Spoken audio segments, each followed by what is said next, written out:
Je suis Guy Roger Kaba, je suis conseiller en politique éducative à la Confémen et je suis également dans cette institution coordonnateur de l'Observatoire de la qualité de l'éducation. Je jouerai le rôle de modérateur de notre activité de ce matin. Je préviens les participants pour voir s'il y a des objections que notre conférence sera enregistrée. Y a-t-il des objections à cet enregistrement? Est-ce qu'il y a des gens qui ne souhaiteraient pas que notre rencontre ne soit pas enregistrée? Je vois aucune main levée. Donc, merci d'accepter que notre rencontre soit enregistrée essentiellement pour des besoins d'archives et de communication interne. Alors, je vais tout de suite présenter brièvement l'agenda de notre rencontre. Nous allons commencer par un mot de bienvenue qui nous sera adressé par un des membres du consortium du KIX Afrique 21. Je pense que ça sera la directrice de l'IFEF, qui nous présentera un petit mot de bienvenue et d'introduction. Par la suite, M. Amidou Boukari nous présentera le centre KIX dans ses fondements, ses objectifs, son fonctionnement. Et nous entrerons dans le vif du sujet, c'est-à-dire l'introduction à l'égalité des genres et l'inclusion sociale, de l'acronyme GESI en anglais, qui sera animé par Mme Ouraï Mamadou Anne, chef de bureau sous-régional Ouassro Fawe. S'en suivra des discussions et d'échanges sur la compréhension de l'inclusion, l'équité et l'égalité des genres. Pourquoi le secteur de l'éducation doit-il prendre en charge cette question? Ce sera une partie importante où les avis des uns et des autres seront sollicités sur leur compréhension de cette thématique essentielle, en particulier pour l'éducation et la formation de nos enfants. Après, ce sera le temps de conclure et de dégager quelques perspectives. Voilà, cette session est prévue pour se terminer à 12h30. Sans plus tarder, je vais donner la parole à Mme Mona Laroussi pour qu'elle nous dise son mot d'introduction. Mona, à toi la parole, s'il te plaît. Allô? Oui, mon micro est fermé. Okay. Merci Guy Roger, merci à toutes et à tous d'être présents aujourd'hui à cette rencontre. Merci également à Madame Ouraï Mamadou Anne, la chef de bureau de FAWE, de nous avoir accordé du temps et de nous avoir pris aussi en considération dans cette période de fin d'année assez chargée. Le consortium, et Guy Roger l'avait bien présenté tout à l'heure, le consortium AUF Confémen est coordonné par l'IFEF, a remporté le projet KIX. C'est dans ce cadre de ce projet-là que nous nous sommes réunis aujourd'hui. Et ce centre fonctionne sous la direction Madame Memouna Sissoko Touré, que vous la connaissez très bien. Je voulais aussi vous dire que la thématique GESI et la thématique EFH est très importante dans la stratégie de l'OIF. Et d'ailleurs, Madame Madeleine Okaba-Lima, qui s'est connectée, elle est la directrice de l'unité EFH. Elle est juste connectée avec nous, donc je lui donnerai la parole juste après. Elle coordonne cette unité. Donc le projet nous tient à cœur. Nous sommes dans cette politique-là. Et puis, je voulais profiter pour que... Et Guy Roger, je vais arrêter ton partage. Désolée. Non, c'est pas moi qui partage, c'est mon trésor. Tu peux prendre la main, il n'y a pas de problème. Je prends la main. Donc, je voulais juste prendre la main pour vous montrer un portail que nous avons mis en place récemment, qui est le portail Relief, qui est ressources éducatives libres pour l'égalité femmes-hommes. Et voilà, je voulais juste vous montrer pourquoi on tient bon à cette thématique. Donc là, quand on va regarder la thématique et on va voir une fiche, donc c'est un portail de ressources et de bonnes pratiques pédagogiques dans la francophonie, et c'est un portail pour les enseignants leur permettant de trouver leurs ressources. Et je vais juste conclure pour ça, parce que le but c'est de vous entendre et d'entendre les rostes, pour vous dire voilà pourquoi on tient à ça. C'est parce que Avec le GESI et l'égalité femmes-hommes, nous avons la possibilité de favoriser la santé des femmes, d'améliorer les salaires de l'emploi, d'améliorer le sort de ces petites filles qui quittent l'école et qui ne sont pas scolarisées, et que d'avoir plus de filles qui fréquentent l'école, d'avoir des filles qui restent le plus longtemps possible et qui améliorent leur qualité de vie et la qualité de leur famille. Et donc, moi, je viens d'un pays où on a un proverbe qui dit, c'est si vous éduquez une femme, une fille, vous éduquez toute une famille et vous éduquez derrière toute la population. Donc voilà, c'est une thématique qui nous tient à cœur et j'espère que tout se passera bien. Je ne serai pas tout le temps avec vous parce que c'est les clôtures budgétaires et j'ai plein de choses dans la planification, mais je reviendrai à la fin du séminaire vers midi. Madeleine, si tu veux prendre la parole, s'il te plaît. Et je suis désolée, Guy Roger, j'ai pris un peu chez toi du temps, donc je me permets de te demander l'autorisation de donner la parole à Madeleine. Non, non, il n'y a pas de problème, Mona, on est ensemble, il n'y a pas de problème. Si c'est dans l'intérêt du travail qu'on fait ensemble, il n'y a pas de problème. Voilà, j'arrête le partage. Merci, Monsieur Kaba, et merci, Mona, chers collègues, de m'accepter dans cette réunion. Moi non plus, je ne serai pas longue, mais j'ai eu un échange tout à l'heure. On était en train de planifier des actions communes avec Mona et elle m'a demandé si je pouvais être disponible pour échanger avec vous, pour vous parler un petit peu, vous renforcer en fait ce qu'elle fait déjà au sein de votre groupe, si besoin en était, l'intérêt en fait que l'OIF porte à la problématique UFH. Ce que je voulais vous dire d'abord, c'est me présenter. Donc, je suis Madeleine Oka-Balima, je suis la chef de l'unité EFH, égalité femmes-hommes, depuis mars 2020. J'ai rejoint l'OIF d'abord par télétravail à partir d'Abidjan, où j'étais, et j'ai rejoint en fait le siège physiquement en septembre, le 1er septembre. Donc, depuis le 1er septembre, je suis à Paris. On m'a donné l'immense tâche de mettre en place cette unité, comme l'a dit Mona, de faire en sorte que cette stratégie qui est une priorité, que la question de l'EFH, de l'égalité femmes-hommes, qui est une priorité de l'organisation, depuis quelques années déjà, hein, puisque nous avons contribué un peu à la conférence de Beijing, mais nous avons également tenu en 2000 une réunion à Luxembourg sur cette question-là, et nous avons adopté en octobre 2018 à Erevan en Arménie la stratégie de la francophonie pour l'égalité femmes-hommes et l'autonomisation et les droits des femmes. Depuis lors, il y a également une résolution en 2016 qui a été prise à Antananarive demandant à l'OIF de mettre en place en son sein une instance spécialement dédiée à ces questions-là. Ce que je veux dire, c'est que nous avons cette stratégie en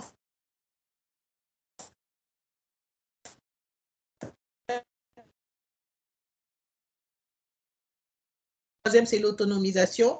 Le quatrième, c'est la participation des femmes. Et le cinquième, c'est un regard que nous devons poser sur nous-mêmes pour être crédibles. Si nous préconisons dans les pays de l'espace francophone de mieux tenir compte de ces problématiques-là, nous devons le faire nous-mêmes. Donc, le cinquième volet, c'est un volet d'intégration de ces préoccupations au sein de notre institution. Alors, en ce qui concerne ces domaines stratégiques, nous sommes aussi une organisation internationale, vous le savez, mais de taille... Certains d'entre nous disent parfois que nous avons un budget qui nous met dans les organisations internationales qui ne sont pas les plus grandes. Mais nous, on n'a pas de complexe parce qu'on sait que même en étant de petite taille, si on a des approches stratégiques, on peut contribuer à faire la différence. Et les domaines stratégiques que nous avons retenus dans toute cette palette de domaines où nous pouvons intervenir, c'est vraiment, et c'est le choix de Madame la secrétaire générale, en ce qui concerne l'égalité femmes-hommes, c'est vraiment la question de l'éducation et de l'autonomisation de la femme, parce que nous considérons que si nous appuyons sur ces leviers, on contribue à un développement non seulement plus égalitaire, mais au développement tout court. Parce que ce faisant, nous outillons la moitié de la population de l'espace francophone. C'est un peu ce que je voulais partager. La question de l'éducation, Mona le fait très bien. Et le portail est un exemple clé de ce que nous voulons faire. Ce que nous voulons faire, tenant compte et étant très conscient en fait de notre taille, mais également sans complexe vis-à-vis de nos avantages comparatifs. Nous savons que nous sommes un interlocuteur particulier dans l'espace francophone.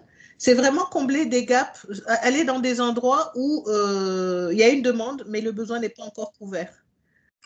Et c'est le sens de toutes les actions qui sont menées par Mona, et c'est le sens aussi de ce que nous voulons faire avec elle en la renforçant dans cette approche-là, Et aussi, on voudrait soutenir la capitalisation des expériences parce que trop souvent, il y a des choses qui sont faites dans notre espace notamment et les autres qui commencent à réinventer la rue à côté alors qu'ils pourraient gagner du temps, de l'espace et beaucoup d'autres choses encore en s'inspirant en fait de ce qui est fait par ailleurs dans des contextes qui présentent de nombreuses similitudes.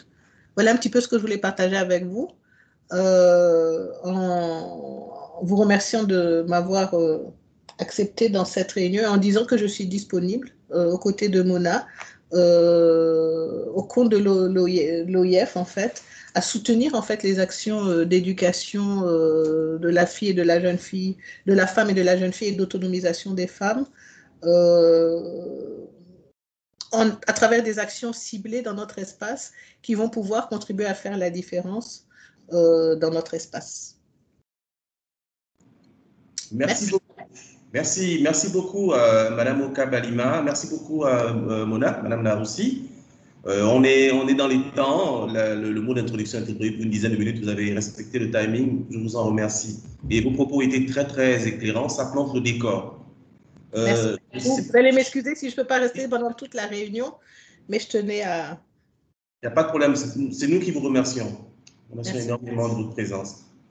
Alors, on va aller au deuxième point de notre ordre du jour, qui est la présentation du centre KIX Afrique 21. En fait, c'est vraiment important de savoir un peu quels sont les objectifs du centre. Je ne sais pas si Maïmouna, c'est toi qui va le faire ou Oui, Guy Roger, bonjour. Je vais faire la présentation. Ok. Tu te présentes avant pour ceux qui ne te connaîtraient pas, s'il te plaît. Très bien. Bonjour à toutes et à tous. Je suis Maïmouna Sissoko Touré. Je suis coordinatrice donc, du centre KIX Afrique 21. Oui. J'attends juste un peu que le PowerPoint soit projeté par Amidou. D'accord. Et juste avant de projeter le PowerPoint, je voudrais demander donc aux participants, avec la permission bien sûr de monsieur le modérateur, de mettre dans la... Est-ce que vous m'entendez? Est-ce que vous m'entendez? Très bien. Amidou, tu pourrais te présenter à nos invités, s'il te plaît? Ah oui, d'accord. Ok, d'accord, je vais me présenter, mais je voulais tout simplement dire quelque chose qui est important, c'est que je voulais que les participants mettent dans le chat donc leur nom et puis aussi leur affiliation. Voilà, c'est pour une question de suivi. Donc, je voulais dire ça pour qu'on voit à peu près combien de personnes sont là et qui sont les personnes qui sont là. Donc, moi, c'est Amidou Boukari. Donc, je suis l'administrateur principal du programme KIX au sein du bureau régional du CRDI qui est basé à Dakar. Mais là, je vous parle de Nairobi où je suis en télétravail. OK, merci. OK, merci beaucoup, Amidou, pour cette précision. Maïmouna, je te repasse la parole pour... on ne voit toujours pas ton PowerPoint. Ça va arriver, ça va arriver. OK, tu peux commencer à... Oui. OK.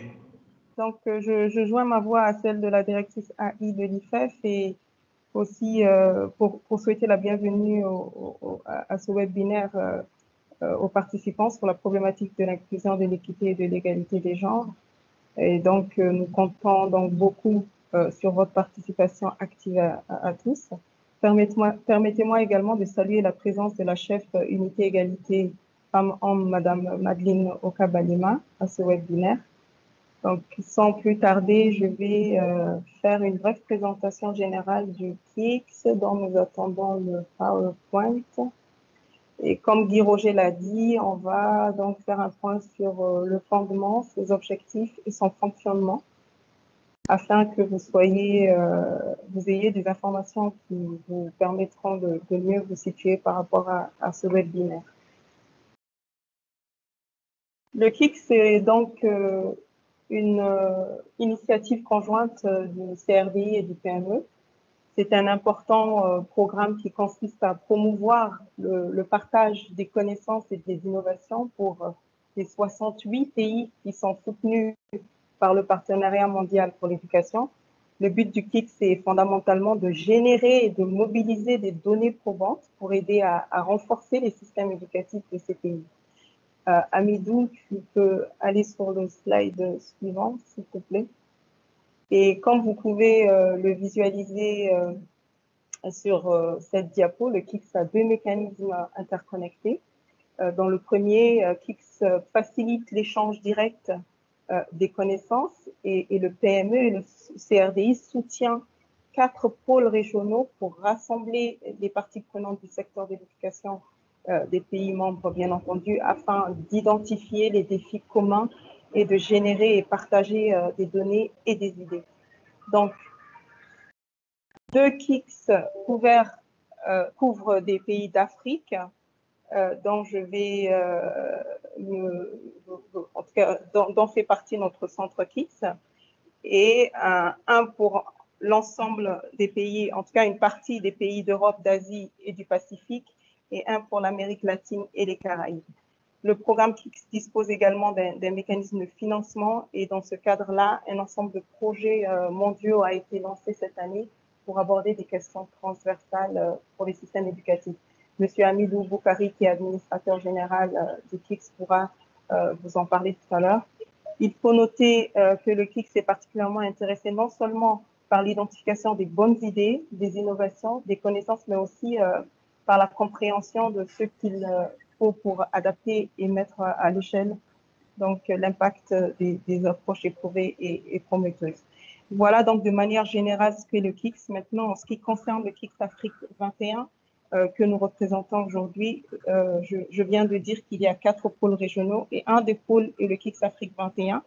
Madame Mona Laroussi, la directrice AI, l'a dit. Donc, ce KICS est piloté par un consortium qui est composé de l'AUF, l'Agence universitaire de la francophonie, la Confémen, la Conférence des ministres de l'éducation des États et gouvernements de la francophonie, et l'IFEF, l'Institut de la francophonie pour l'éducation et la formation. Le KICS Afrique 21 est basé à Dakar, au sein de l'IFEF, et on est donc le chef de file. Il est composé de 21 pays membres. Et dans sa stratégie de mise en œuvre, le KICS Afrique 21 va s'appuyer sur 3 axes majeurs, notamment la recherche. J'attends un peu Hamidou qui va projeter le slide.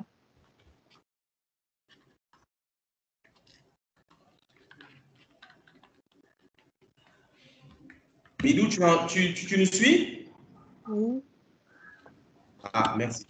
Merci beaucoup. Donc, je disais, dans sa stratégie de mise en œuvre, ce centre va s'appuyer sur 3 axes majeurs, notamment la recherche, dans une perspective donc de valoriser la communauté de jeunes chercheurs, tout en travaillant, bien entendu, sur les thématiques d'intérêt commun aux différents pays membres. Il y aura un axe de renforcement de capacité aussi sur les problématiques majeures, comme celle qui nous réunit aujourd'hui, la question de l'inclusion, de l'équité et de l'égalité des genres, qui est une question fondamentale pour le programme et c'est une problématique transversale à toutes nos actions et activités que nous mènerons donc avec le pays. Le 3e axe porte sur le plaidoyer, la communication et le partage des connaissances et des innovations. Et cet axe est au cœur, n'est-ce pas, du processus et a également une dimension transversale aux autres axes qu'il sous-tend finalement. Pour terminer rapidement, comment tout ceci va être mis en œuvre?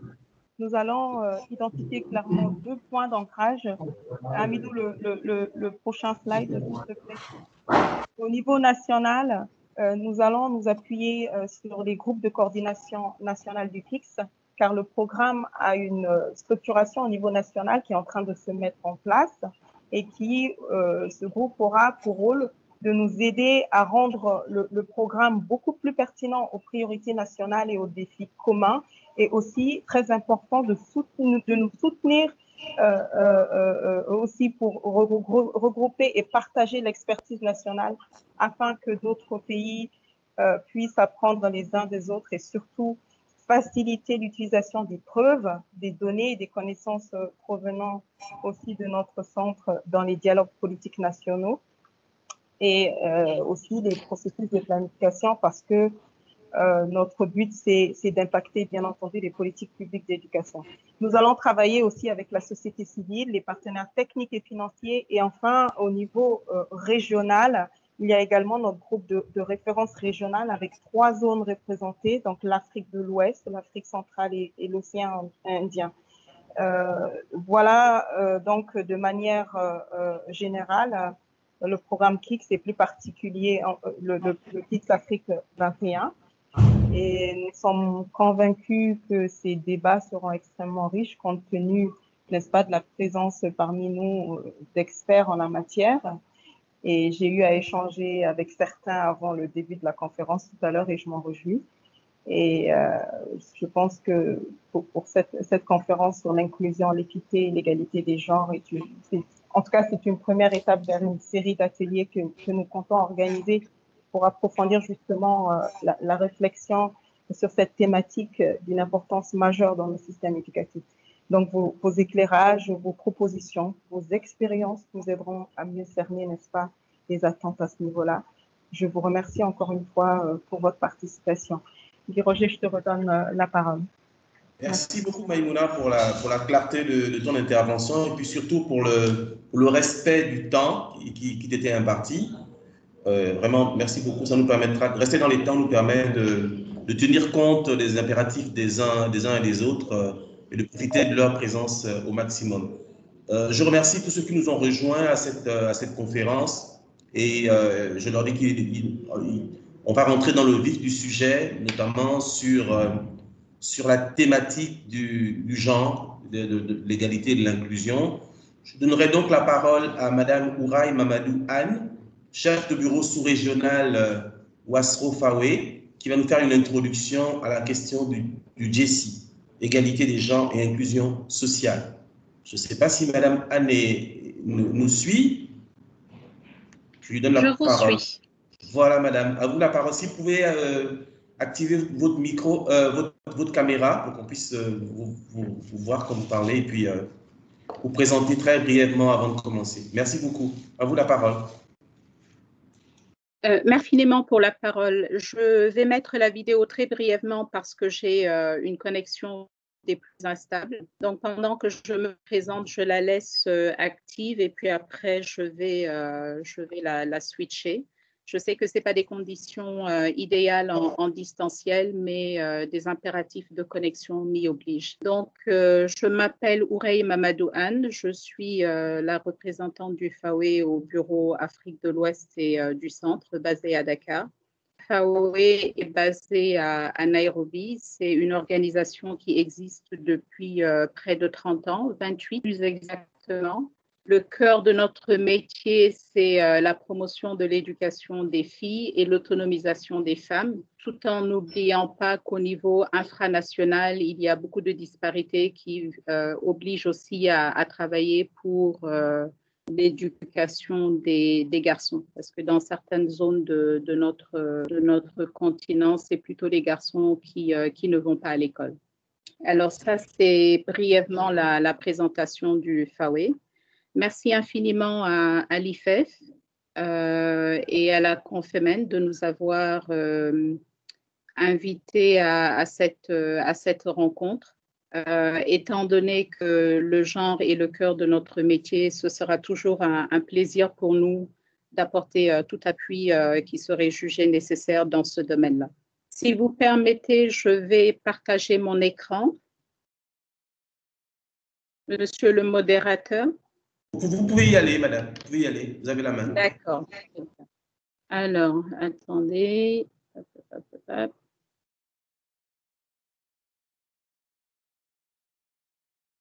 Ah, je ne le vois pas. Bon, mais écoutez, ce n'est pas grave. Pendant que je cherche, je vais quand même parler jusqu'à ce que je le retrouve. Juste, Ouraï, peut-être utiliser le desktop. Donc, quand tu vas sur le... Ou bien tu m'envoies le PowerPoint, moi, je vais le projeter pour toi ici. Oui, je pense que c'est peut-être plus simple comme ça. Une seconde, hein, je suis en train de te l'envoyer. Je le ferme pour pouvoir le faire.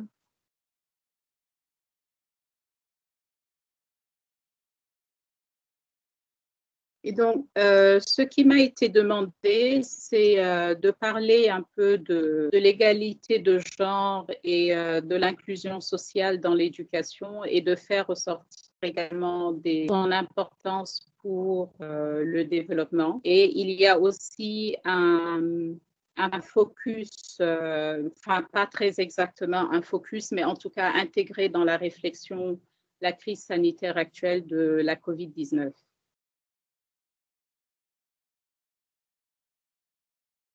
Hamidou, je suis en train de chercher le document. Je pense que je ne l'avais pas. It's coming. Ah, genre et F21.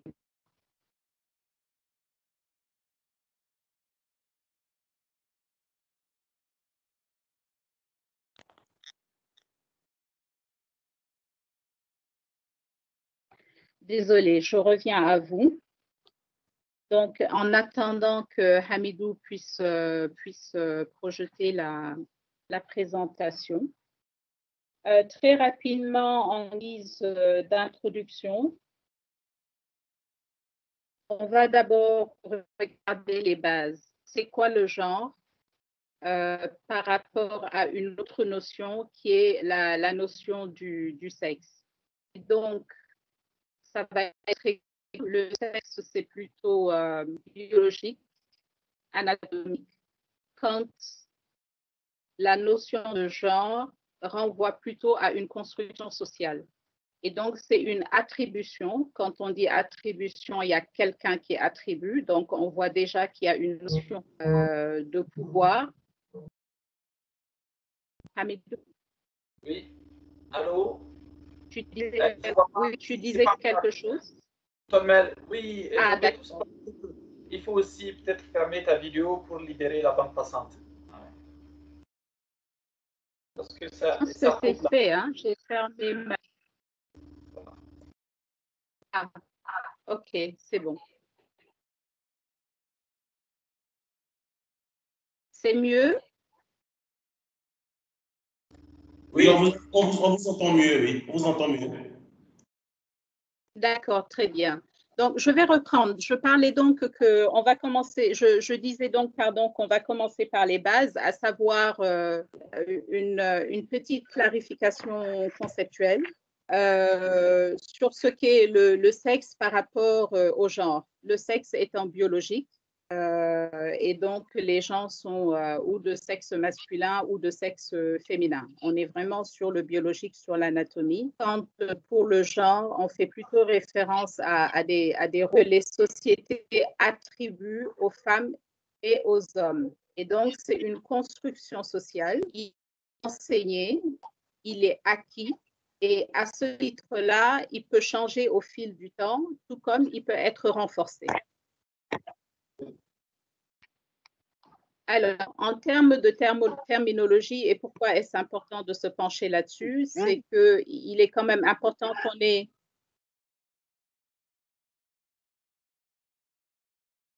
J'ai l'impression que quelqu'un intervenait. Non? OK. Donc, je disais, il est important qu'on ait une même compréhension de ce dont nous parlons si nous voulons nous pencher sur la question, nous atteler à trouver des solutions aux défis.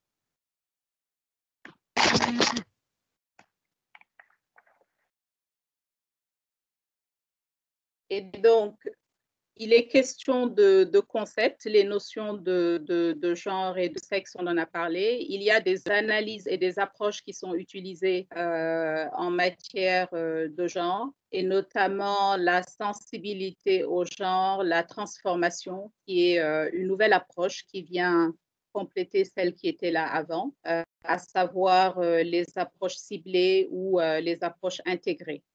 Il y a des outils pour ce faire, notamment les analyses de genre, la budgétisation sensible au genre, les audits, la notion d'intersectionnalité, on va y revenir, et le fait d'impliquer, d'engager les hommes et les femmes, pardon, les garçons et les hommes dans ce processus. Parce que forcément, étant une construction sociale, c'est dans une dynamique de pouvoir, mais c'est aussi dans un dialogue que les choses se règlent. Et le but de tout ça étant d'arriver à l'égalité des genres ou à l'équité des genres. Il y a aussi des notions de parité qui sont très souvent confondues ou utilisées de manière synonymique avec l'égalité et l'équité des genres. On va y revenir. Et il y a aussi l'autonomisation des femmes et des filles. Je vous disais que c'était l'un des cœurs du métier de FAWE. Ils sont aussi un des buts ou une des finalités des interventions sur l'égalité de genre et l'inclusion sociale. Alors, on est sur un spectre parce qu'on peut aller d'une approche qui est totalement indifférente au genre, dans laquelle le genre est tout à fait absent, gender blind, comme on dit. Il n'est ni reconnu ni traité, en passant par des approches qui sont conscientes des problématiques, donc sensibles au genre, qui sont reconnus, qui essaient de mettre en place des stratégies, des actions afin de prendre en compte ces disparités-là, jusqu'à une approche qui est plutôt transformationnelle. Et à ce niveau-là, on va plutôt vers les causes profondes de ces dynamiques de pouvoir qui sont inéquitables. Donc, le premier ne prend pas du tout en compte la notion du genre. Le second le prend en compte, mais va plutôt agir à la marge et non pas sur les causes principales, les causes profondes. Et le troisième, c'est celui qui transforme tout l'environnement afin d'arriver à l'égalité, l'équité de genre. Tu n'as toujours pas la présentation, Hamidou? Elle n'est pas arrivée, je n'ai pas reçu de message là. Je ne sais pas quelle adresse tu as utilisée. D'accord. IDRC. Ok, bah, ce n'est pas arrivé. Je viens de vérifier là. Je vais peut-être la forwarder à... Ah, elle est toujours dans ma boîte d'envoi. Ok, c'est peut-être un peu lourd. Bon, mais très bien, on continue comme ça alors. On pourrait partager la présentation juste après dans le chat. Voilà, exactement. Continuez maintenant.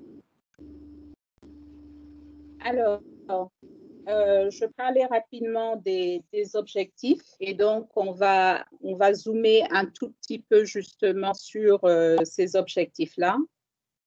Vous voyez ici 3 images, la première qui parle d'égalité, la seconde d'équité et la troisième de transformation. Elle semble violente, mais ce n'est pas du tout le cas, si je peux vous rassurer. Quand on est sur l'égalité, on est plutôt sur les chances et les opportunités. Alors que quand on est sur l'équité, on est plutôt sur les résultats. Et on reconnaît que les conditions ne sont pas équitables entre les hommes et les femmes. En même temps, quand on veut parler d'égalité, ça ne veut pas dire que le résultat doit être le même pour tout le monde. Ce qui est important, c'est d'avoir les mêmes opportunités, même si on n'arrive pas au même résultat. Et la différence entre l'égalité et l'équité, si vous regardez l'image, ils ne partent pas du même point de départ et pourtant, on leur donne exactement les mêmes ressources. C'est vrai qu'on n'a pas le visuel. Ah oui, pardon, vous n'avez pas le visuel.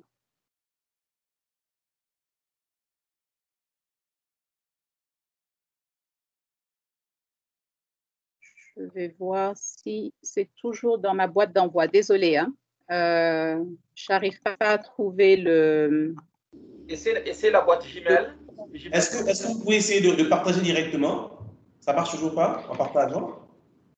Mais justement, c'est ça qui ne marche pas. Ok, d'accord. De toute façon, vous pouvez continuer. Je n'arrive pas à retrouver. Je l'envoie sur le Gmail. Je vais voir si ça va marcher. Je n'arrive pas à retrouver le bouton de partage. Ok.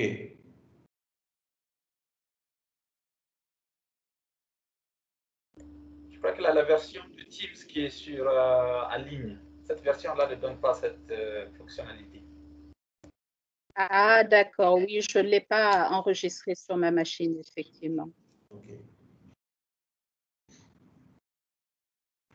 Alors, ce qu'il est important, oui. Non, je disais que vous pouvez continuer, on vous suit parfaitement sur la différence entre égalité, équité, transformation. On vous suit. Il est peut-être aussi important de noter par rapport à ça, c'est que pour donner des exemples qui vont permettre d'illustrer, si jamais on met en place une politique selon laquelle on s'assure que les candidats politiques, hommes et femmes, ont les mêmes chances, on est plutôt sur une stratégie d'égalité. Par contre, si on se concentre sur les résultats, c'est-à-dire en mettant en place une politique de quotas, c'est suite à une reconnaissance que les hommes et les femmes n'ont pas les mêmes, conditions, an equal playing field. Hamidou, excuse-moi. Hamidou, il n'est pas là. OK. En fait, que le point de départ n'étant pas le même, forcément, il y a un déséquilibre entre les deux. Et donc là, on est plutôt sur une approche d'équité. Et l'approche de transformation, ce serait plutôt celle qui va regarder tout le spectre, c'est-à-dire l'ensemble du système politique et qui chercher à débarrasser ce système politique, par exemple, des beautés, de la corruption ou d'autres inégalités. Et là, on est dans une approche de transformation. C'est donc ça la différence entre ces trois termes. Alors, comment est-ce que ça se manifeste dans différents secteurs? On va venir au secteur de l'éducation, mais très rapidement dans le secteur privé. On se rend compte, par exemple, qu'on est presque au même niveau en termes de représentation de femmes dans les postes de management, d'encadrement supérieur. Et malgré cela, on n'en est pas encore au point où on peut parler d'égalité, d'équité de genre. Et pourtant, des études très sérieuses ont montré que les entreprises dont les conseils d'administration et les comités exécutifs comptent une plus grande proportion de femmes ont tendance à obtenir de meilleurs résultats financiers. Bon. Toujours en ce qui concerne le monde de l'entreprise, on constate quand même des disparités de parcours professionnels et notamment que les femmes sont beaucoup plus dans les fonctions de soutien plutôt que dans les hautes fonctions hiérarchiques qui conduisent à des postes de haute direction comme être dans les conseils d'administration, accéder à des postes de PDG, etc. Et pourtant, quand on regarde la tendance des promotions, on se rend compte que les femmes font 45% globalement. Là, c'est des chiffres sur l'Afrique qui sont donnés par McKinsey. Les femmes sont 45% de la force de travail, mais elles ne bénéficient que de 36% des promotions, là où les hommes font 55% de la force de travail, mais bénéficient de 64% des promotions. Et quand on regarde aussi le parcours des femmes, on se rend compte qu'il y a une très grande déperdition, de l'ordre de 18% entre les 47% de femmes qui entrent dans un métier quelconque. On est bien sûr sur des moyennes. Et à la fin, quand on regarde sur les postes de senior management, on se rend compte qu'elles ne sont plus que 29%. Donc, on a 18 points de déperdition entre les fonctions, entre l'entrée dans le métier et l'arrivée dans des fonctions de management intermédiaire jusqu'à arriver sur des fonctions de direction. Alors, quand on regarde ce qui se passe au niveau du secteur public, on se rend compte qu'il y a un quintuplement du nombre de femmes ministres sur une période de 30 ans. Ce qui semble être une bonne nouvelle, mais par contre, quand on va plus loin dans l'analyse, on va se rendre compte qu'elles ont plutôt des postes de services sociaux, entre guillemets, et qu'elles accèdent très rarement à des postes régaliens. Et pourtant, c'est là-bas que les décisions fondamentales se prennent. Pour ce qui est du Parlement, on a eu un doublement des femmes parlementaires en 15 ans. Et pourtant, pour arriver à une égalité ou une équité de genre, il faudrait doubler encore une fois ce chiffre-là. Et donc, s'il nous a fallu 30 ans et 15 ans respectivement pour arriver à ces résultats-là, vous pouvez imaginer le chemin qui reste encore à parcourir. Alors, si on en vient maintenant sur l'éducation, j'aimerais porter Est-ce que vous voyez l'écran? sur deux. Désolé. Désolé, Ouraï. Est-ce que je crois que maintenant, Oui. vous voyez le PowerPoint? Oui, on voit. Oui, on voit. D'accord. Oui, on voit le PowerPoint. On voit bien. On voit le PowerPoint. C'est clair. OK. Et donc, il faut me guider, Ouraï, pour les diapos, parce que je suis un peu perdu là. Oui. D'accord. Est-ce que tu peux aller diapo 12, je pense.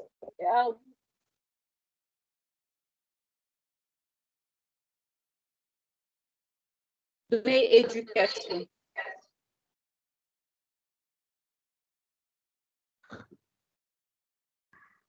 Allô, c'est bien la diapo, hein?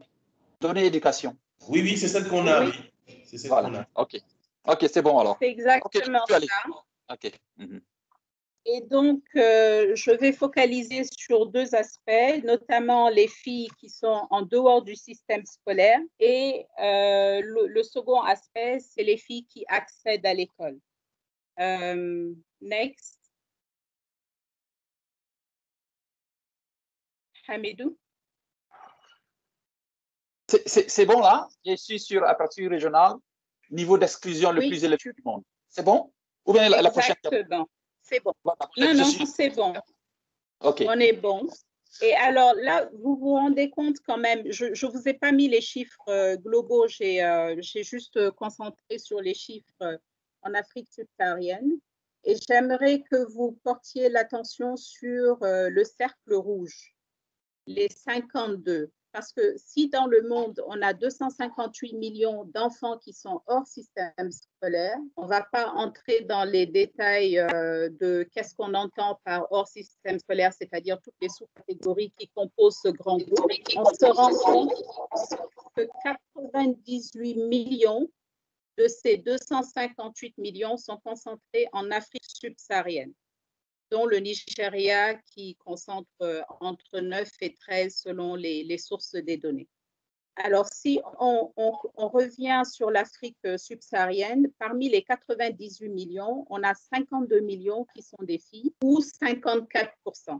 Et donc, vous voyez la double flèche qui montre les 52 millions et les 54%. Et cela veut dire, traduit autrement, que l'Afrique subsaharienne est la région avec le niveau d'exclusion le plus élevé au monde. Prochain, Hamidou.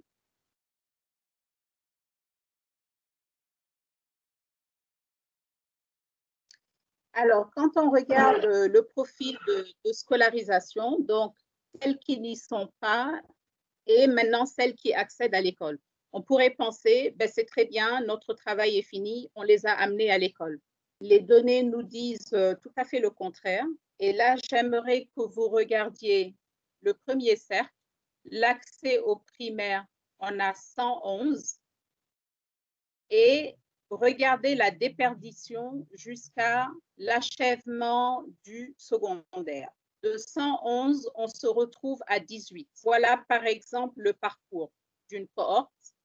Et un deuxième élément qui est intéressant, c'est de se rendre compte que la plus grande déperdition se passe au primaire. On a presque une réduction de moitié entre les 111 et les 65 en fin de primaire. Et donc, c'est aussi des indications pour nous parce que ça nous permet d'avoir une approche beaucoup plus granulaire de ces questions de déperdition. On a toujours pensé que c'est au moment du secondaire, notamment le moyen et le secondaire, qu'on perdait beaucoup de gens, qu'il y avait un problème de transition à ce niveau-là. Et là, on se rend compte qu'à l'intérieur même du primaire, il y a une déperdition qui est assez importante. Et quand on va à un niveau de granularité qui est encore beaucoup plus important, on se rend compte qu'il y a certaines classes à partir desquelles on commence à perdre encore davantage de filles, liées bien sûr à des facteurs sociaux. Alors, le prochain, s'il te plaît.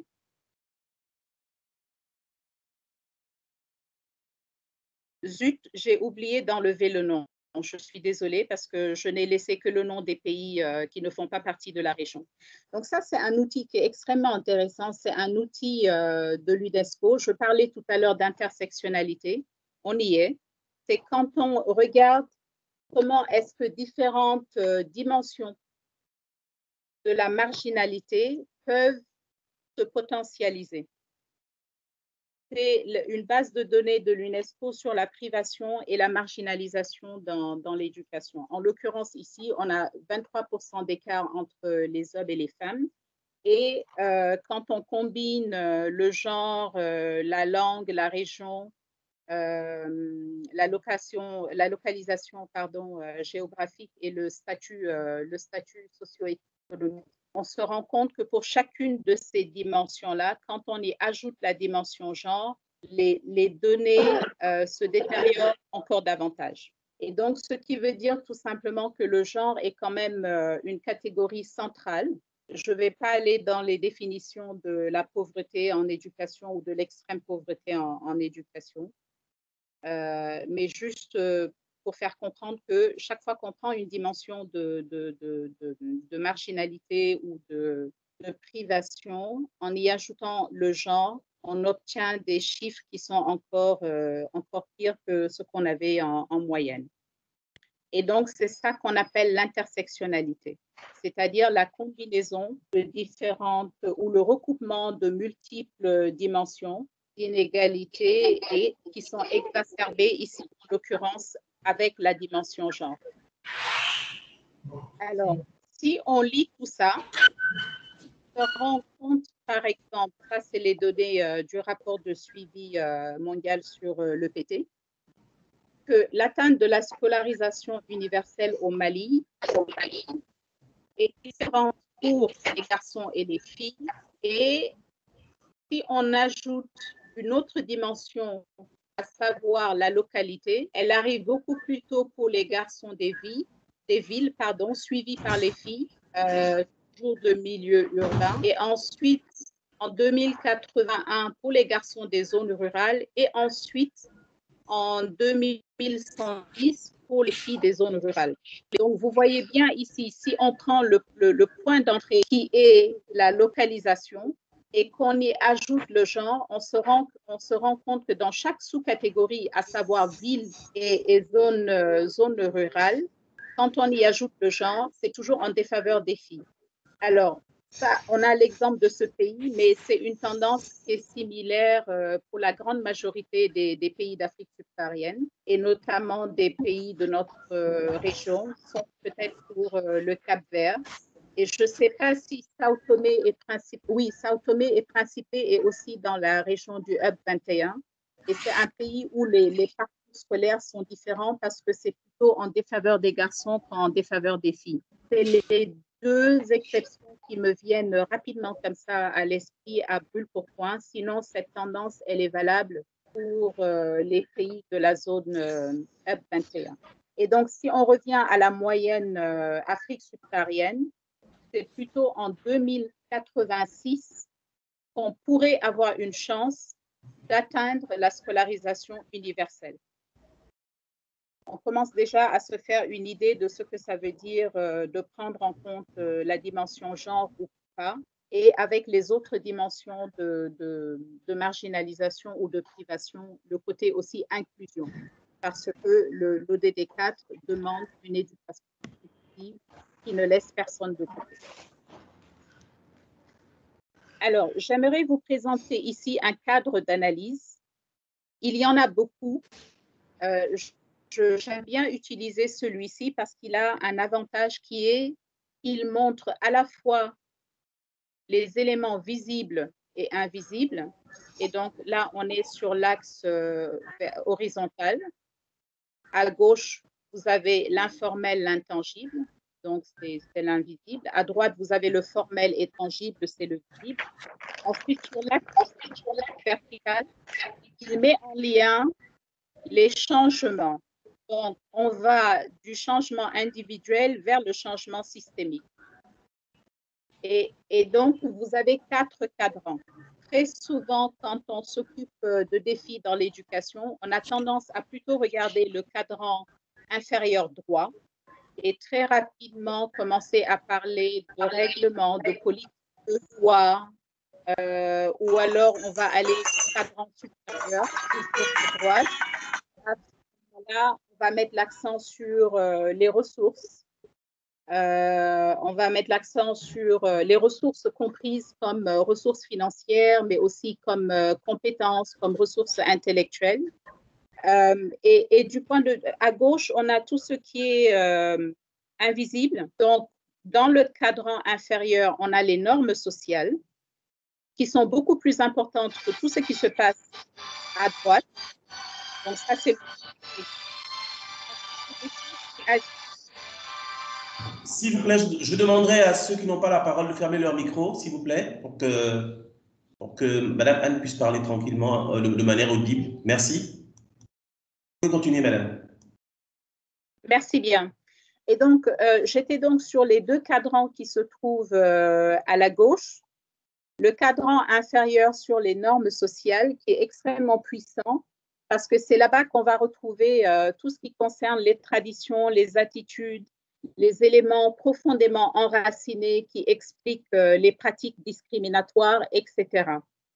Et un élément que nous avons tendance à négliger, et je peux comprendre que en tant que fonctionnaire au sein du ministère de l'Éducation, par exemple, puisque je pense qu'il y a beaucoup parmi nous dans l'auditoire qui viennent des ministères de l'Éducation, qu'on se pose la question de la pertinence du cadran 1, celui de la conscience. Il est extrêmement important et je vais vous montrer, je vais illustrer le propos avec un exemple.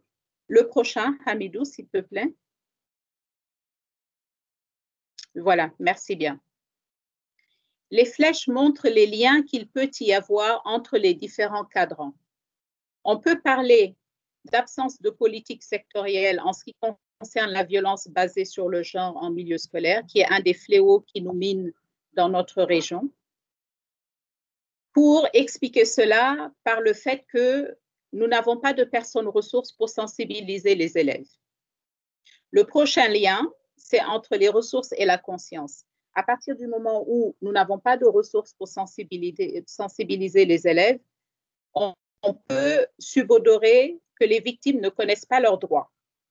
Et quand les victimes ne connaissent pas leurs droits et qu'en plus la violence est tolérée et que les auteurs ne subissent pas de conséquences de leurs actes, on comprend que ces pratiques soient perpétrées. L'autre lien que l'on peut faire, c'est d'aller directement de l'absence de politique sectorielle vers le fait que les victimes ne connaissent pas leurs droits. Et donc ça voudrait dire, par exemple, absence de code de conduite, etc. Donc, vous voyez, ce cadre est utile aussi bien pour définir les défis et les problèmes que pour définir les stratégies. De la même manière qu'ici, on a mis des défis et qu'on les a reliés les uns aux autres, de la même manière, on peut y superposer les solutions et avec un seul outil, on arrive à regarder en parallèle les défis et les solutions. Si on est un fonctionnaire du ministère de l'Éducation et qu'on se dise, par exemple, là, je vais au cadran 1 qui est celui de la conscience, et là, je veux parler des dynamiques de pouvoir au sein d'une institution. On peut penser, par exemple, qu'en tant qu'individu, on est écrasé par la structure, par l'organisation. Mais ce qu'on oublie, c'est que même dans cet environnement, entre guillemets, hostile, on a un pouvoir de négociation que l'on peut mettre en œuvre. Et ce pouvoir de négociation, il peut être formel comme il peut être informel. Les réseaux informels, et d'ailleurs dans les grandes négociations internationales, on sait très bien que le plus important se discute au niveau des pauses café et pendant les déjeuners et non pas dans les salles de réunion au moment où les choses se passent de manière formelle. Et donc, ou alors c'est aussi le fait de prendre conscience que soi-même, nous avons des préjugés. Et c'est normal parce que nous sommes des êtres humains qui vivons dans une société et le secteur de l'éducation, si on a une approche écosystémique, n'est qu'une sous-société de cet ensemble global qui fait société.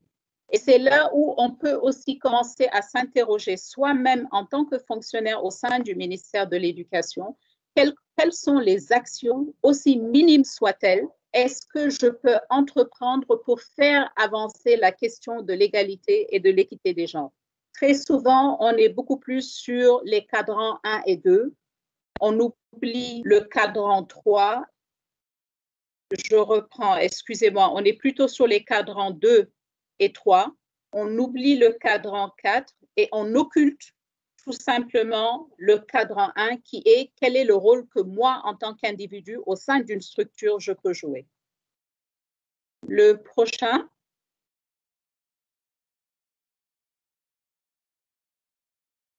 Hamidou.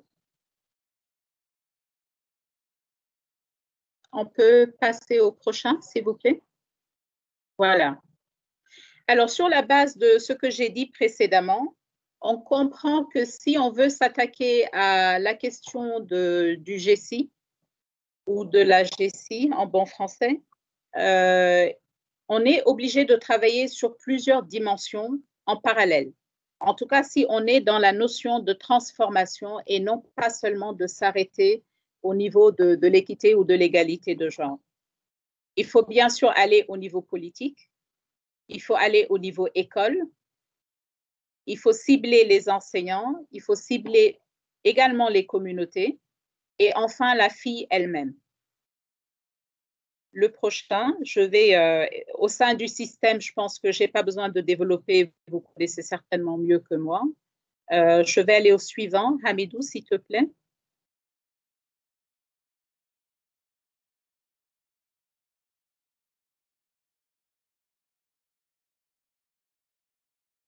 Alors, ça veut dire pour est-ce que le tu vois, FAWE, c'est bon?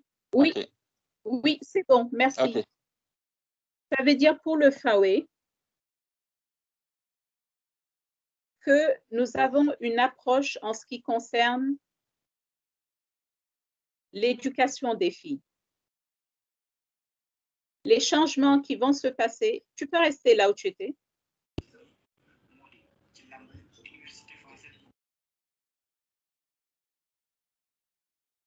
Hamidou, tu peux rester là où tu étais. One up.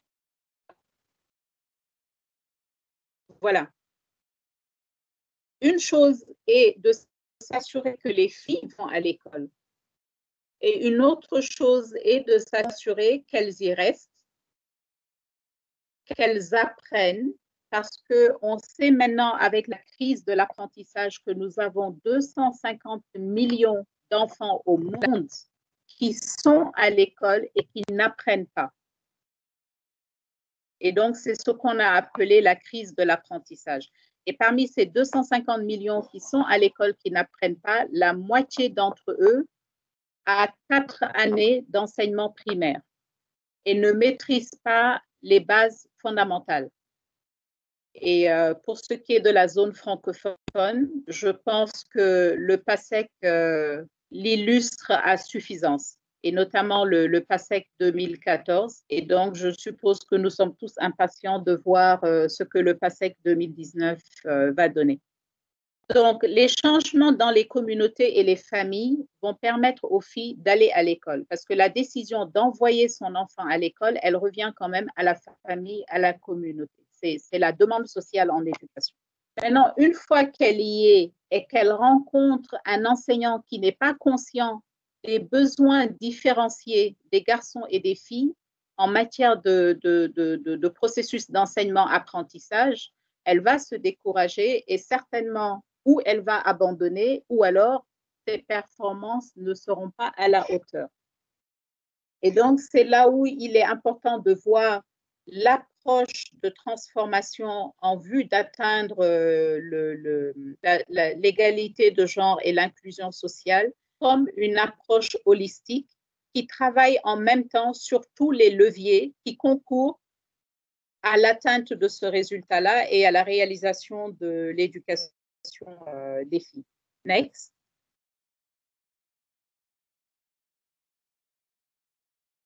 Alors,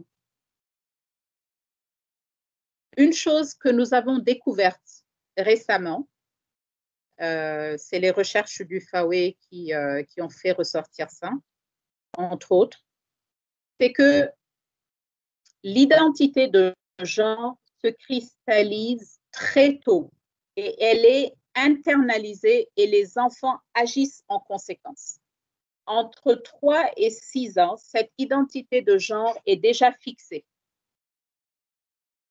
Ça veut dire que les enfants eux-mêmes ont des attentes différenciées selon que je suis un garçon ou une fille. Les garçons ont déjà internalisé qu'ils sont plus intelligents que les filles, je mets les guillemets, et les filles, dans cette tranche d'âge entre 3 et 6 ans, ont déjà internalisé qu'elles sont intellectuellement inférieures aux garçons. Et je vous montrerai des chiffres à ce sujet. Et donc, pour nous, il est extrêmement important d'agir dès la petite enfance, parce que la stratégie du FAWE, c'était de former, par exemple, les enseignants à la pédagogie sensible au genre, mais on les prenait à partir de l'élémentaire. Je suis maintenant dans l'ancienne structuration, c'est-à-dire le primaire. Parce qu'aujourd'hui, avec l'éducation de base, on a l'année 0 qui fait partie entre guillemets, du primaire. Donc, à cet âge-là déjà, il faut commencer. Ça veut dire que nous avons changé notre stratégie pour développer un manuel de formation des enseignants et des éducateurs de la petite enfance à l'égalité de genre. Mais ça veut également dire pour nous que promouvoir l'éducation des filles, c'est s'attaquer à 2 leviers.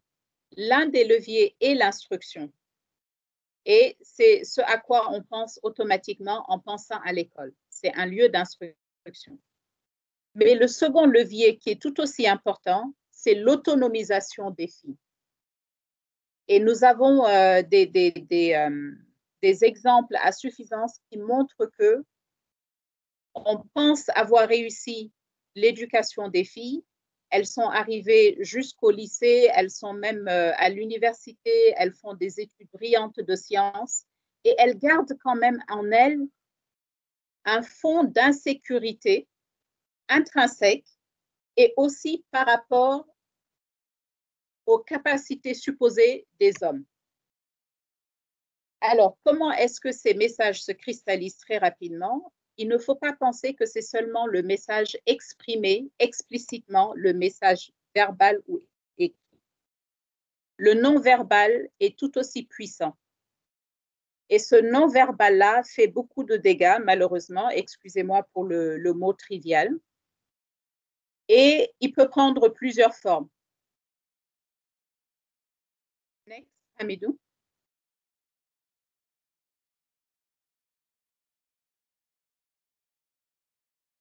Ça, c'est un message non-verbal. C'est tiré d'un manuel tanzanien. Que l'on sache lire ou pas, le message, il est très clair. Les hommes apportent l'argent et les femmes s'occupent des enfants. Le prochain.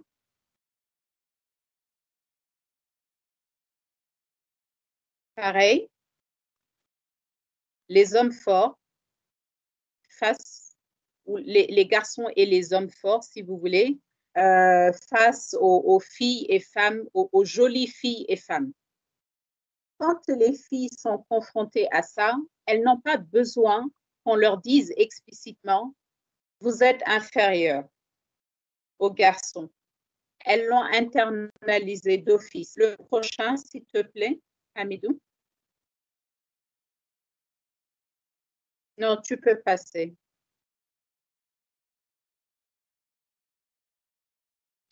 Voilà. Un petit florilège. Ça, c'est des enfants sierra-léonais en 4e année primaire qui ont été interrogés. Je vais juste attirer votre attention sur ce que j'ai marqué. 40% des garçons et 25% des filles répondent « les filles ont moins besoin d'école que les garçons ». Juste à côté, 70% des garçons et 28% des filles répondent que les garçons sont plus intelligents que les filles. Plus loin, Et là, on touche à tout ce qui est le corps et tout le corollaire qui va avec, notamment les abus, les violences physiques, sexuelles, etc. Les filles aiment que les garçons les taquinent. Ça peut commencer innocemment comme ça. Et le tout dernier, quelquefois, les filles ont besoin de faire des choses pour leurs notes.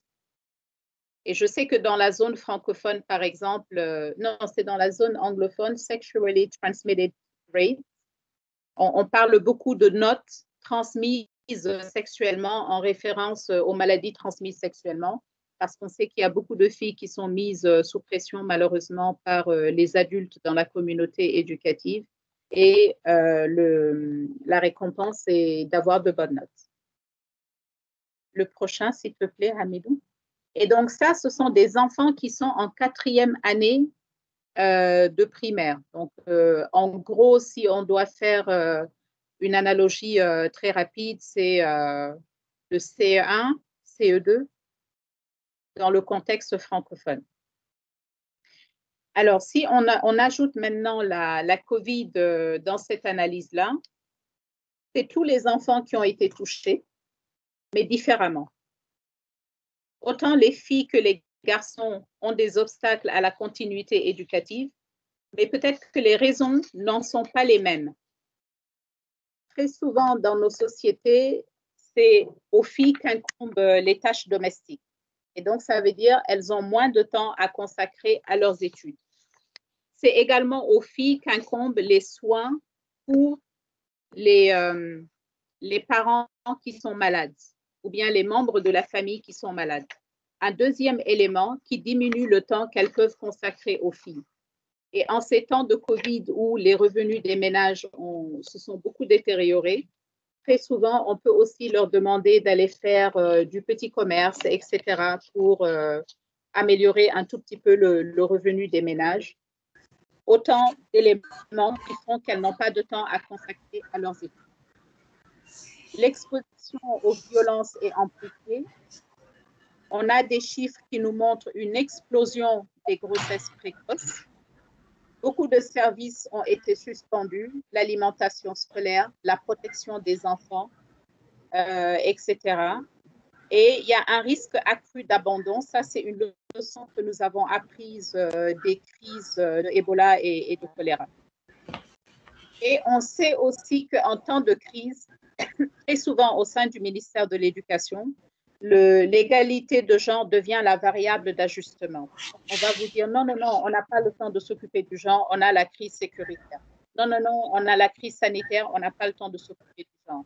Alors, déjà, le budget de l'éducation est en danger, mais si en plus, en termes d'allocation intrasectorielle, on pense que le genre est la variable d'ajustement, on voit tout de suite les premiers éléments où les coupes sombres vont s'opérer dans le budget du secteur de l'éducation. Next. Alors, les points à garder à l'esprit. On est dans une nouvelle approche. On a beaucoup parlé de parité.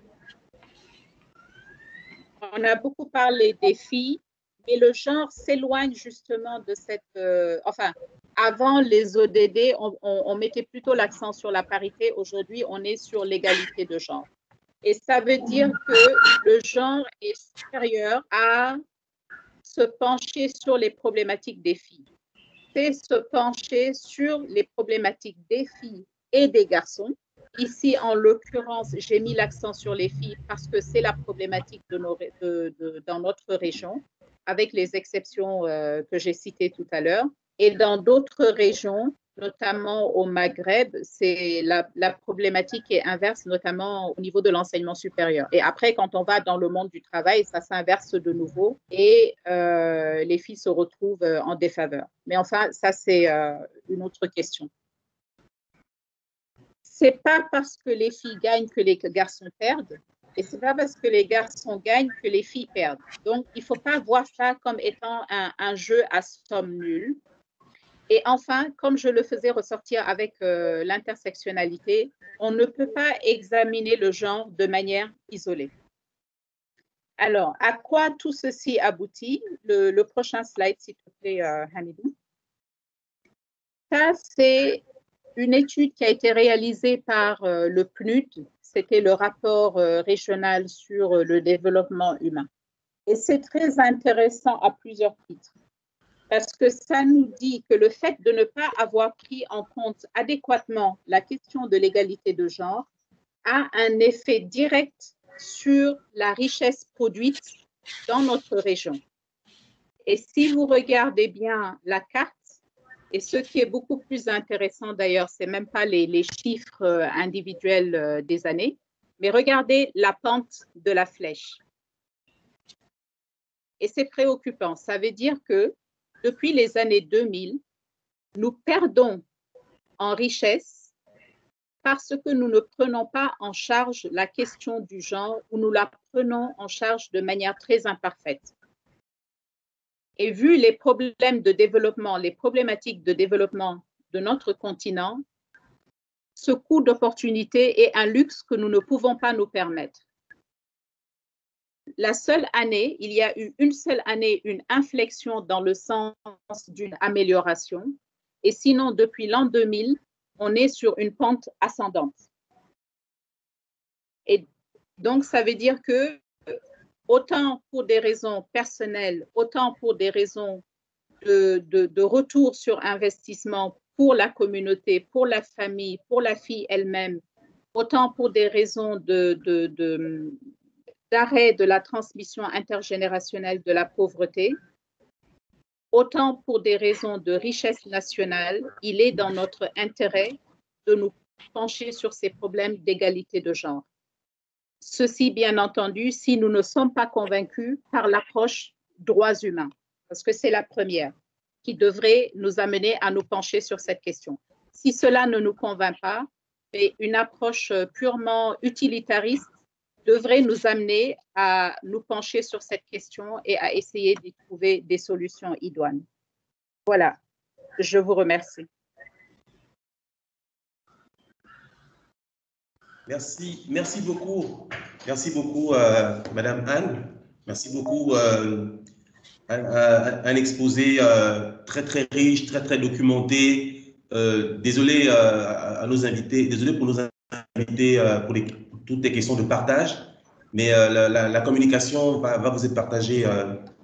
La communication va être partagée à tout le monde. Vraiment, je vous remercie. En temps normal, pour des questions de timing, je me serais permis de vous rappeler le temps, mais là, votre exposé était tellement percutant, tellement documenté et tellement sensibilisant. Je ne sais pas si c'est correct en français de le dire, mais vraiment, merci beaucoup. Et je vais pas me risquer à un résumé qui pourrait déformer, qui pourrait être un prisme déformant pour la compréhension des invités.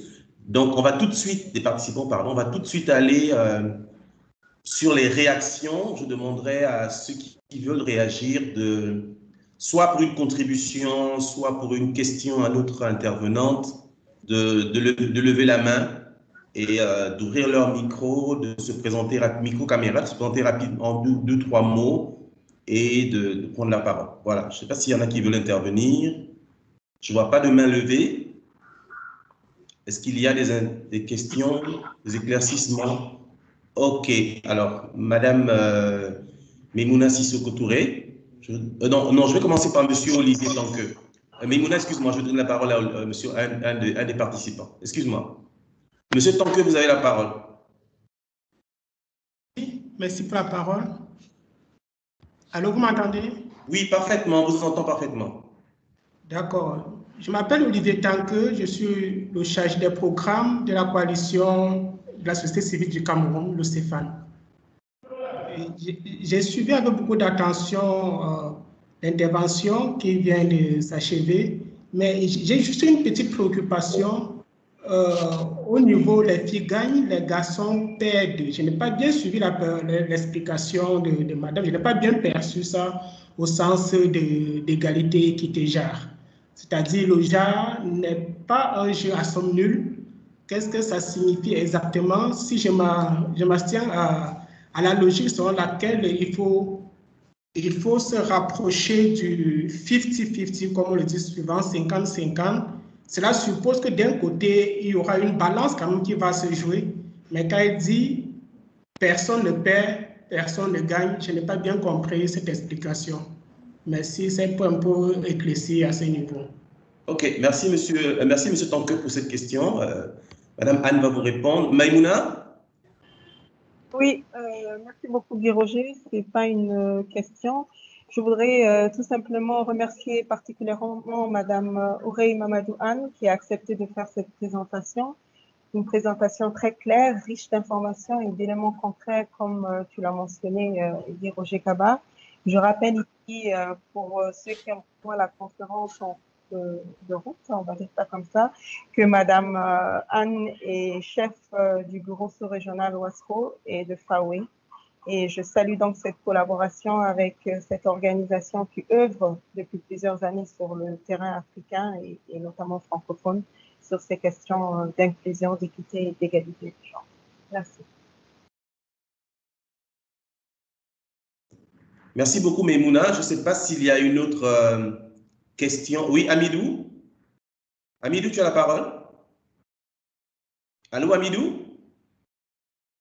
Amidou, tu m'entends? Tu peux ouvrir ton micro? Amidou? Voilà, c'est ce que je voulais faire là, oui. Okay. Ça m'a pris du temps pour... Je suis sur deux appareils en fait. J'ai mon téléphone et puis l'ordinateur. Ok. Voilà, je voudrais aussi donc m'associer à Bebouna pour remercier Madame Ourey Anne Mamadou pour cette brillante présentation. Je crois qu'elle a vraiment fait le tour et elle nous a, comment on dit, challengé, mais c'est pas quel est le terme en français, défié dans le sens où en même temps qu'on écoute tous ces concepts et leurs implications sur toutes les stratégies, toute notre programmation au niveau de l'éducation pour faire face à cette problématique qui est avec nous depuis des années où on n'arrive pas à faire participer les filles, les femmes dans le développement non seulement économique et social, mais aussi de nos systèmes éducatifs.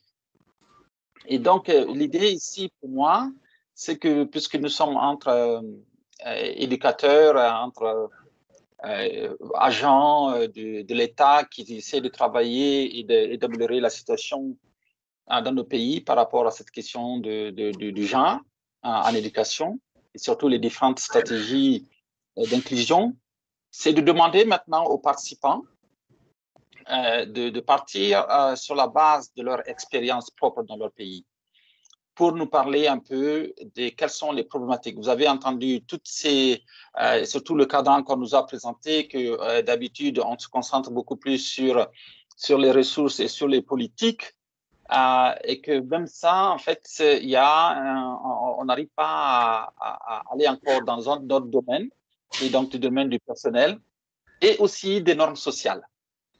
Donc, c'est pour ça que je voudrais qu'on engage une discussion, et c'est l'occasion aussi de le faire parce que, avec nos participants, c'est de nous dire, selon leur point de vue, quels sont actuellement les freins donc, au développement ou en tout cas de différentes approches pour essayer de régler ce problème-là. Je sais qu'on a des politiques, les politiques, elles sont là, il y a des stratégies qui sont en place, mais ça ne marche pas.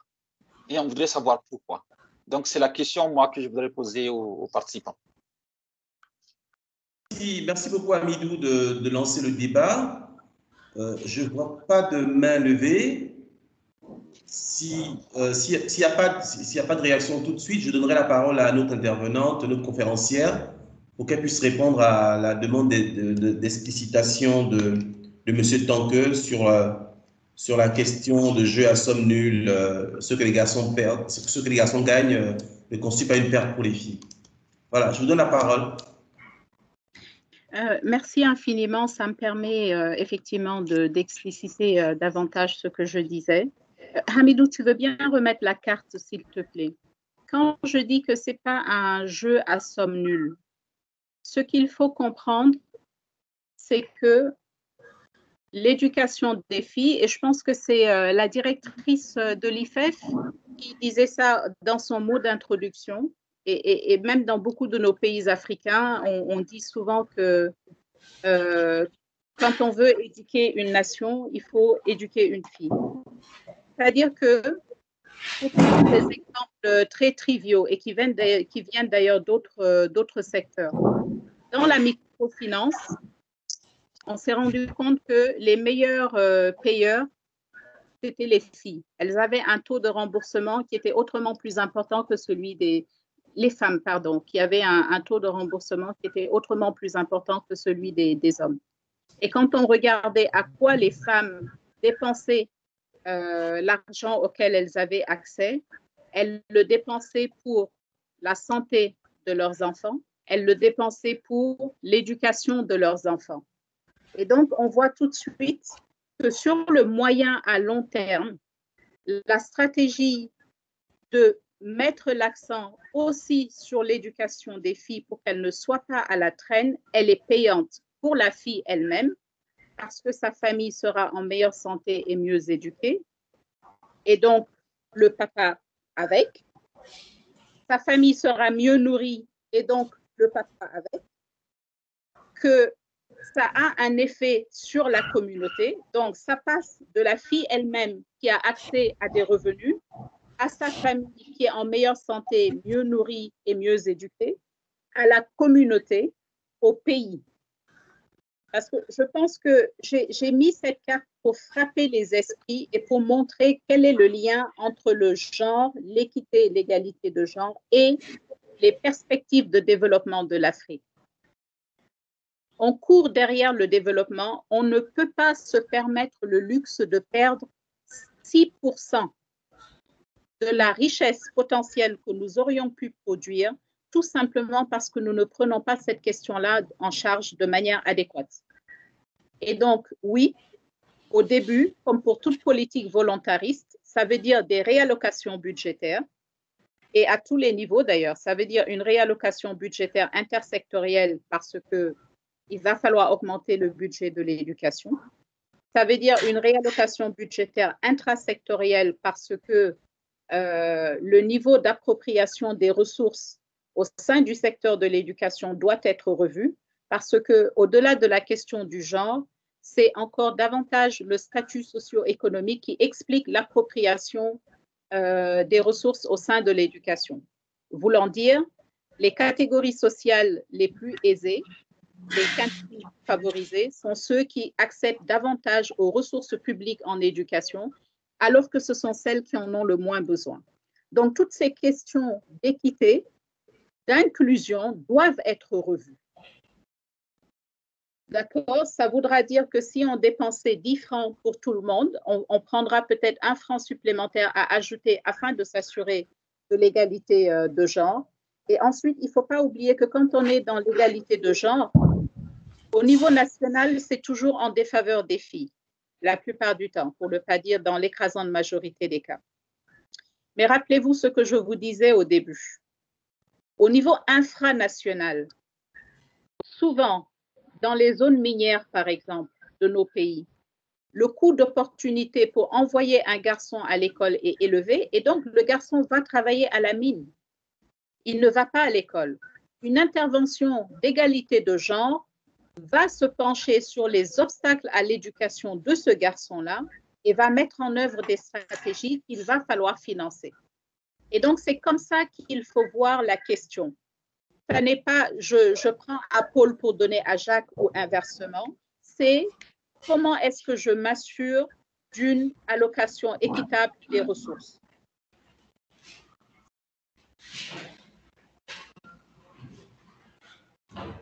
Ok, merci beaucoup pour... je ne sais pas si vous avez terminé. Allô? Allô, madame, est-ce que vous avez terminé? Oui, à vous, désolée. Ok, merci beaucoup pour ces précisions. Je vois pas de main levée. Alors, je vais me permettre de lire quelques commentaires sur le chat, sur la conversation, pardon, parlant en bon français. Madame Oka Balima nous dit que l'autonomisation et l'éducation de la fille est un duo gagnant.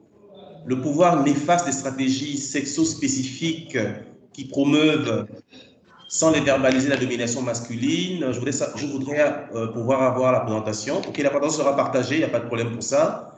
On a un point de vue du Tchad, où on nous précise que le ministre de l'Éducation vient de valider une stratégie nationale sur l'eau, hygiène, assainissement en milieu scolaire qui sera vulgarisée dans les écoles pilotées par le projet WASH. Piloté par le projet WASH. Alors, cela boostera le taux de participation des filles, surtout les constructions des latrines qui répondent aux normes, etc., etc. Merci beaucoup pour cet avis qui vient du Tchad. On a les appréciations de la conférence, les appréciations de la qualité de la conférence. Donc, si vous avez des questions, vous pouvez soit continuer à les poser sur le chat ou alors demander à prendre la parole. Je ne vois pas de réaction, je ne vois pas de main levée. Y a-t-il des questions, des précisions? Monsieur Tanqueux demande la parole, je vous la redonne. Monsieur Tanqueux, allez-y. Ok. Merci une fois de plus. C'est juste pour dire merci aux éclairages de madame par rapport à ma préoccupation de tout à l'heure. Surtout que je partage avec elle que dans la plupart des cas, si je m'abstiens au cas de mon pays, au Cameroun, le coût d'opportunité d'envoyer les garçons à l'école est plus élevé que le coût d'opportunité d'envoyer les filles à l'école. Ceci d'autant plus que nous venons de boucler avec une étude dans la partie septentrion du Cameroun et cette hypothèse a été véritablement confirmée et surtout avec les raisons socio-culturelles qui donnent priorité d'envoyer les enfants à l'école. Donc, j'ai bien compris les éclairages et je dis grand merci pour cela. Et si vous me permettez, je voulais enchaîner avec le débat qui a été lancé sur les cas de chaque pays, notamment je ne sais pas si on va appeler ça les freins ou les obstacles de l'éducation inclusive. Je ne sais pas si c'est déjà le moment, c'est à vous de me rassurer pour que j'enchaîne avec. Vous pouvez enchaîner, monsieur Tanqueux. Vous pouvez enchaîner. D'accord. Je dis merci. Dans mon pays, depuis novembre 2019, notre gouvernement a amorcé le processus d'élaboration de la politique nationale de l'éducation inclusive. Donc, un pan ou alors une avancée qui est très salutaire et très encouragée par la société civile que nous sommes. Ceci d'autant plus que nous connaissons tous la pertinence de la thématique de l'éducation inclusive, très encadrée par la cible 4-5 de l'ODD 4. Donc, ceci étant, nous autres, nous sommes donnés pour mission de veiller à ce que cette politique soit effectivement alignée à cette cible 5 de l'ODD 4. Ça, c'est notre préoccupation, mais aussi et plus loin également, la société civile se préoccupe des grands enjeux, c'est-à-dire de la faisabilité même de l'éducation inclusive dans un contexte camerounais en termes des insuffisances remarquées, insuffisances des moyens, je veux dire moyens matériels, moyens financiers et moyens humains, pour véritablement implémenter cette éducation inclusive. Bon, je vais commencer d'abord par la politique qui encadre cela. Précisément, notre loi, c'est-à-dire la loi de 2010 portant protection et promotion des personnes handicapées, prévoyait déjà à son article 16 de rendre effective l'éducation spéciale. Bon, maintenant, avec le décret d'application 2019, les choses ne sont pas toujours claires sur le terrain et ça nous préoccupe vraiment. Et plus loin, également, nous avons noté qu'il y a eu des efforts gouvernementaux avec la mise sur pied ou alors l'acceptation de 68 écoles inclusives pilotes, ce qui était vraiment salutaire et très encouragé. Cependant, nous avons noté avec un peu de recul le fait que c'est seulement 4 qui fonctionnent jusqu'à présent Et quand bien même ces 4 fonctionnent, on note cette insuffisance ou l'absence des équipements dans ces écoles. Je ne vais pas citer tous les équipements pour encourager l'éducation inclusive, tels que les brailles, les rampes. Chers collègues, s'il vous plaît, quand vous n'avez pas la parole, fermez vos micros, s'il vous plaît, pour ne pas perturber la personne qui intervient. Merci. D'accord. Merci. Donc, je disais au niveau du matériel, cette insuffisance ou même absence des équipements dans ces 4 écoles pilotes que nous avons vraiment encouragées dans notre pays. Au niveau des finances, nous avons noté que le grand nombre des personnes vivant, par exemple, avec handicap, pour ne pas globaliser des couches vulnérables, maîtrisent quand même le droit à l'éducation, cependant que se heurtent à des difficultés financières pour y accéder. Et là, ça nous amène à poursuivre notre plaidoyer qui vise que le gouvernement vraiment puisse respecter ses engagements d'allouer une bonne partie du budget ou alors des dépenses publiques au secteur de l'éducation, à défaut d'atteindre les 20% reconnus par la norme internationale, mais franchir au moins la barre de 18,5% tels qu'ils se sont engagés à la conférence de Dakar en février 2018 lors du lors de la conférence de mobilisation des ressources du partenariat mondial pour l'éducation. Et au niveau des ressources humaines, nous notons que ce n'est pas les ressources humaines qui manquent, mais c'est la qualité. Nous avons déploré le fait qu'il faut vraiment former. En fait, nous avons encouragé qu'il faut former des enseignants spécialisés pour ces questions d'éducation inclusive dans nos écoles spécialisées qui forment des instituteurs ou des enseignants, entre autres, et voir renforcer les différents curricula de formation. Donc, je ne vais pas monopoliser la parole, mais voilà quelques briches pour parler un peu des réalités de mon pays de façon vraiment globale.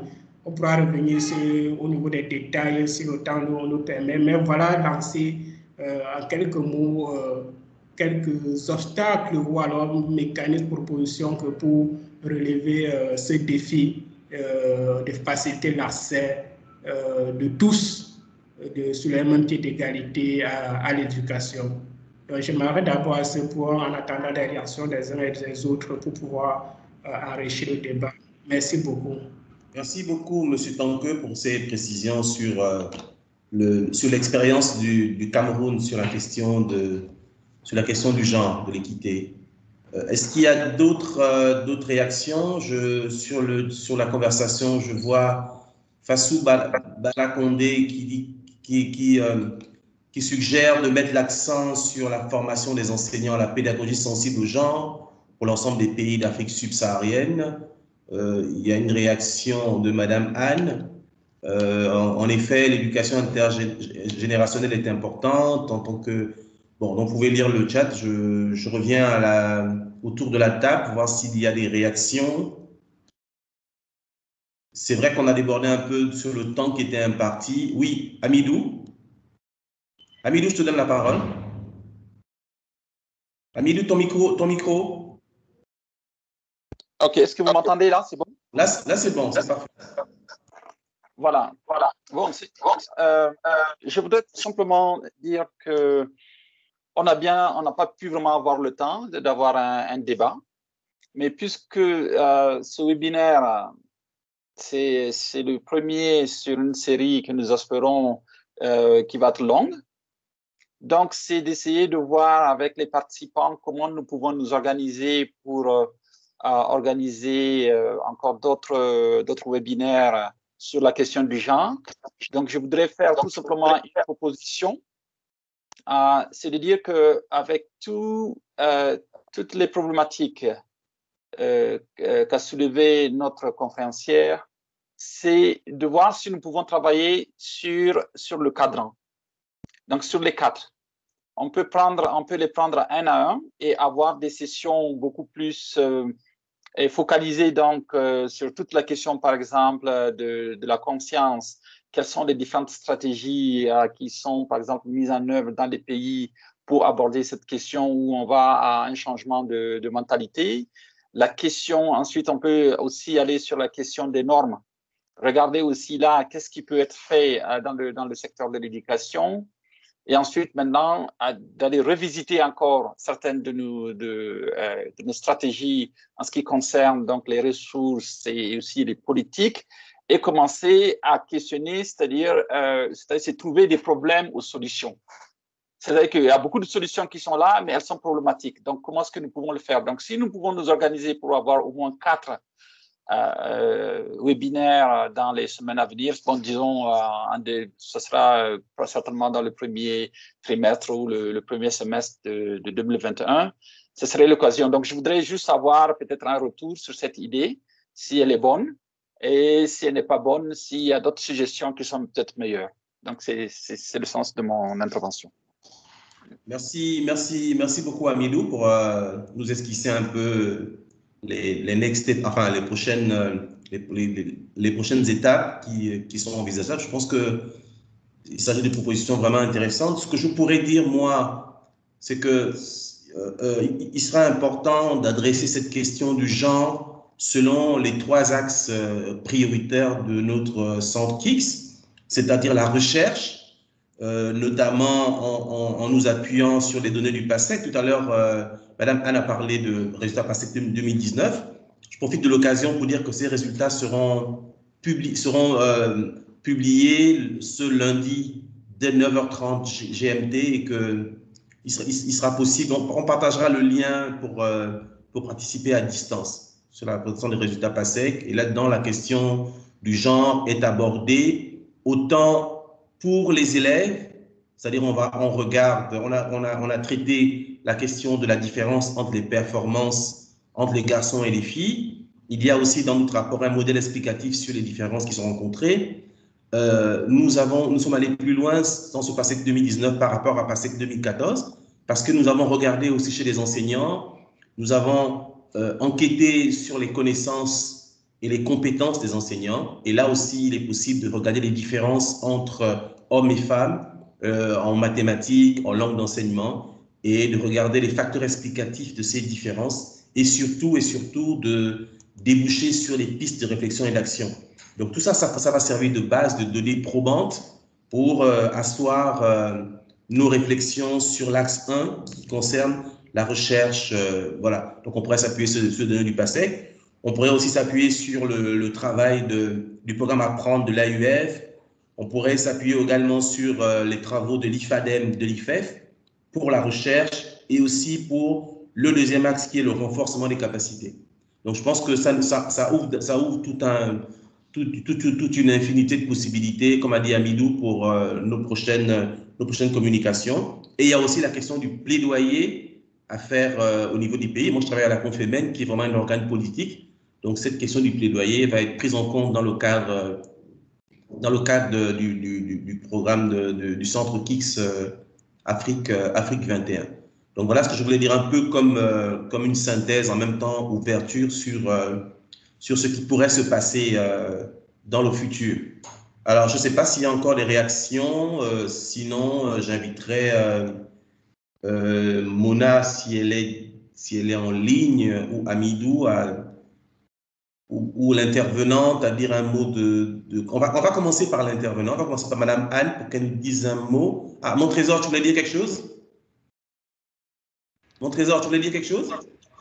Oui, c'était juste pour dire que c'était pour parler puisque M. Amidou a évoqué la question de voir comment est-ce que d'autres sections pouvaient être... Tu pourrais te présenter rapidement, s'il te plaît? Ah, ok. Conan, mon trésor de l'IFEF, je suis c'est en cours. Je suis en charge des questions liées à la communication pour le centre KIX Afrique 21. Donc, je suis basé à Dakar, notamment à l'IFEF, là où se trouve le centre. Donc, pour aller dans le sens de monsieur Boukari, je dis qu'un formulaire sera partagé dans le fil des discussions où les uns et les autres pourront laisser des contacts mail sur lesquels on pourrait rebondir et partager des informations, mais également les différentes présentations durant le webinaire. Merci. Merci beaucoup, M. Kwasi. Donc, je donnerai la parole à notre intervenante, Mme Anne, pour qu'elle nous dise un petit mot conclusif avant que Mme Mona Laroussi ne conclue notre rencontre. Je vous donne la parole, Mme Anne. Allô, vous m'entendez? Allô? Ah, elle n'est pas connectée? Est-ce que vous m'entendez là? Oui, on t'entend, oui. On t'entend, oui. Amidou, on t'entend. Elle vient de m'appeler sur WhatsApp, elle est déconnectée. Ok, il n'y a pas de problème. Ok, on va donc passer au mot de conclusion. Je ne sais pas si Mona est connectée. Est-ce que Mona est connectée? Alors, si Mona n'est pas connectée, Amidou, je te donnerai la parole pour conclure notre rencontre. Amidou? Oui, allô? Je te donne la parole pour conclure notre rencontre. D'accord.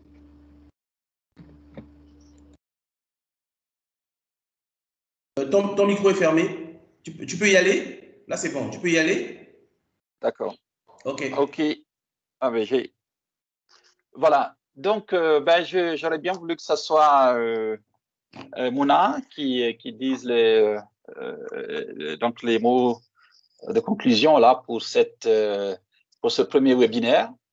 Moi, que j'ai trouvé extrêmement très riche et c'est vraiment le début je dirais plutôt pas une aventure, mais d'un programme qui va nous, espérons-le, qui va nous mener assez loin dans nos réflexions sur cette question du genre, comment s'assurer que la prise en compte du genre arrive à avoir un impact sur nos pratiques, sur nos politiques.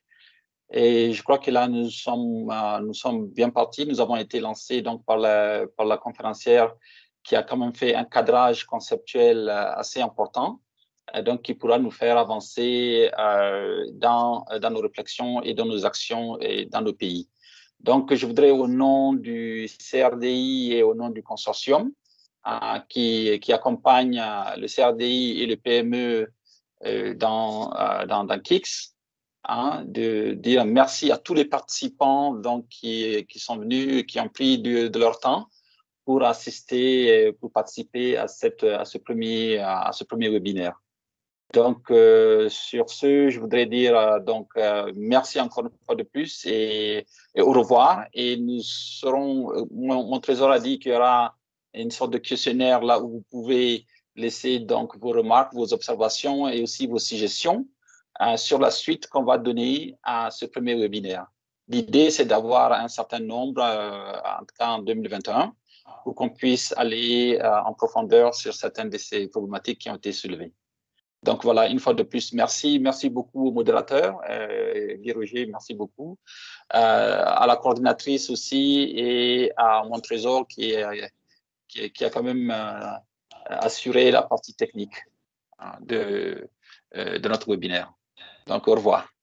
Ok, merci beaucoup Aminou, au revoir à tous. Je demanderai à l'équipe KICS de rester pour qu'on puisse débriefer une quinzaine de minutes.